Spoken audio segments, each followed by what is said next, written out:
Cycle खेळताना पडलो ना. घरी जाऊन रडला असशील तू आईकडे.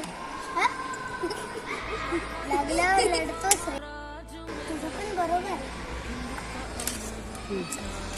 पण विचार कर, एवढंसं लागलं का आपण किती रडतो.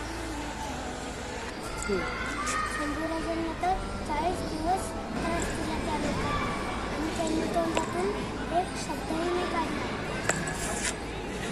आणि हे सगळं केलं त्यांनी आपल्यासाठी.